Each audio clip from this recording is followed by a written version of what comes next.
G.S. Ghury Indological Perspective.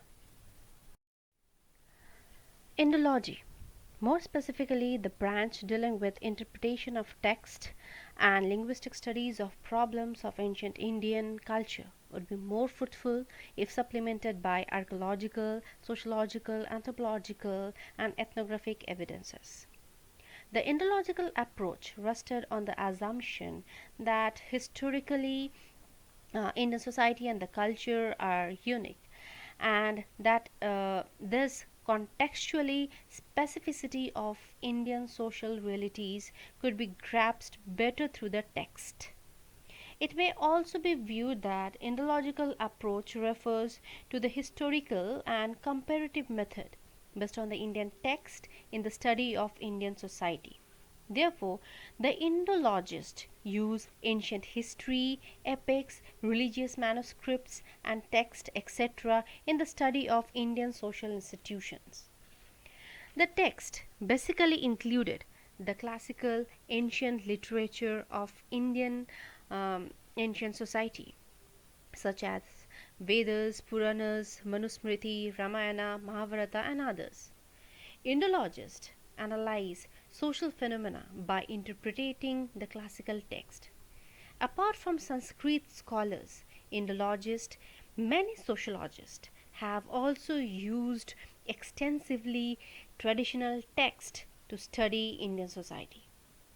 Therefore, it is called as textual view or textual perspective of social phenomena, as it depends upon. Thus, textual variety of ethnosociology. Ethnosociology, it means it seeks to explore the meaning and symbols, codes, and substances that inhere in text and language of people's own culture that emerged in the late 1970s marks a noticeable shift from the European to American tradition of social anthropology.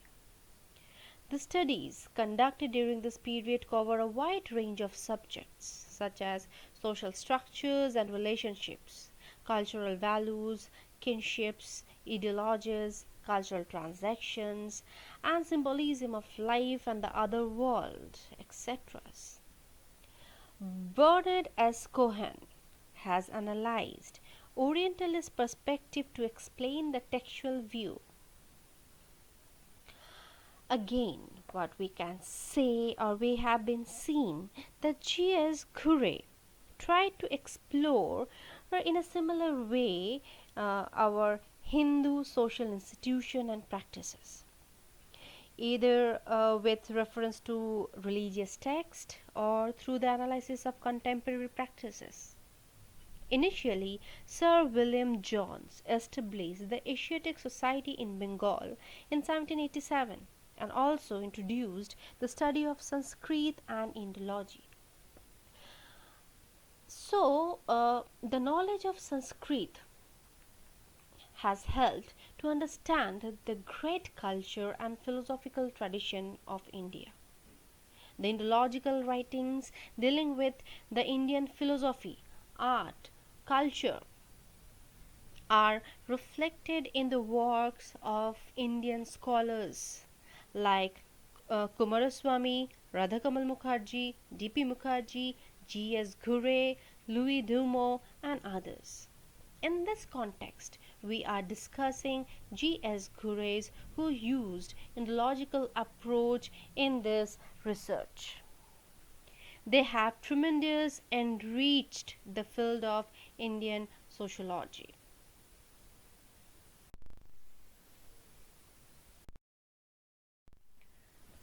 G.S. Ghury. The full name is Govind Sadasiva Ghury.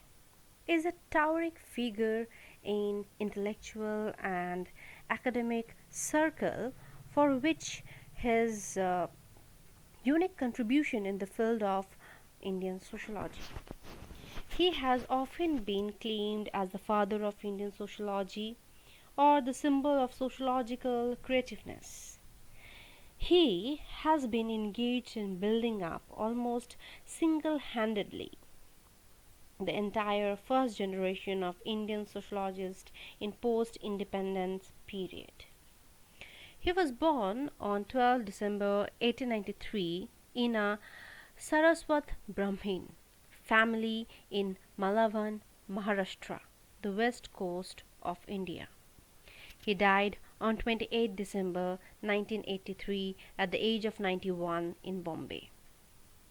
He was not he was not a simple student. He has his keen interest to become a teacher, and he was very serious and meticulous in preparing his lectures notes. Many of his students have testified that his lectures were heavily documented. He is a person has looked the study of Indian society into two aspects, and his work has been inquiring into two fields. First, his role in promoting and directing the course of research in diverse fields of Indian society, as a teacher, as an institution builder, and as a scholar. And second, his own substantive writings, his theoretical postulates, his vision of the role of sociology, and many more. Ghury excelled in both of them. Theoretical approach of Ghury. Ghury's rigor and discipline are now legendary in Indian sociological circle. He was not dogmatic in the use of theory and methodology. He seems to have believed in practicing and encouraging disciplined way of doing or studying theory and methodology. He has conducted village, town, and community studies. It was said that Ghury insisted on fieldwork, though he himself was an armchair scholar. This was not intended as a pejorative comment, but it reflected the tremendous premium placed on single-handed anthropological fieldwork. Therefore, it may be said that although trained in the craft of Indology, Ghury was not adverse to the fieldwork tradition of social and cultural anthropology. It would be appropriate to characterize Ghury as a practitioner of theoretical pluralism, basically interested in inductive empirical exercises and depicting Indian social reality using any source material, primarily Indological. His theoretical position. Ghury's flexible approach through theory and methodology in sociology was born in the faith in intellectual freedom, which is reflected in the diverse theoretical and methodological approaches that his research students pursued in their work. Ghury also used historical and comparative method in his studies, which have also been followed by his students. He was initially influenced by the reality of diffusionist approach of British social anthropology, but subsequently he switched on to the studies of Indian society from Indological and anthropological perspective. He emphasized on Indological approach in the study of social and cultural life in India and elsewhere.